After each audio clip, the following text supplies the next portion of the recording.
तो कहानी कुछ यूं है कि एक ब्राह्मण को कहीं से यजमानी में एक भैंस मिली। उसे लेकर वह घर की ओर रवाना हुआ। सुनसान रास्ते में वह पैदल ही चला जा रहा था। बीच रास्ते में उसे एक चोर मिला। उसके हाथ में मोटा डंडा था और शरीर से भी वो अच्छा तगड़ा था। उसने ब्राह्मण को देखते ही कहा, क्यों ब्राह्मण देवता, खूब दक्षिणा मिली लगती है, पर यह भैंस तो मेरे साथ जाएगी। ब्राह्मण ने झट कहा, क्यों भाई? चोर बोला, क्यों क्या, जो कह दिया सो करो। भैंस छोड़कर चुपचाप यहाँ से चलते बनो, वरना लाठी देखी है, तुम्हारी खोपड़ी के टुकड़े टुकड़े कर दूंगा। अब तो ब्राह्मण का गला सूख गया।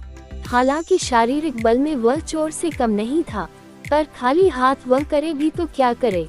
विपरीत समय में बुद्धि बल काम आया। ब्राह्मण बोला, ठीक है भाई, भैंस भले ही ले लो, पर ब्राह्मण की चीज यो छीन लेने से तुम्हें पाप लगेगा। बदले में कुछ देकर भैंस लेते तो पाप से बच जाते। चोर बोला, यहाँ मेरे पास देने को धरा क्या है? ब्राह्मण ने झट कहा, और कुछ न सही, लाठी देकर भैंस का बदला कर लो। चोर ने खुश होकर लाठी ब्राह्मण को पकड़ा दी और भैंस पर दोनों हाथ रखकर खड़ा हो गया। तभी ब्राह्मण कड़क कर बोला, चल हट भैंस के पास से, नहीं तो अभी खोपड़ी दो होती है। चोर ने पूछा, क्यों? ब्राह्मण बोला, क्यों क्या, जिसकी लाठी उसकी भैंस।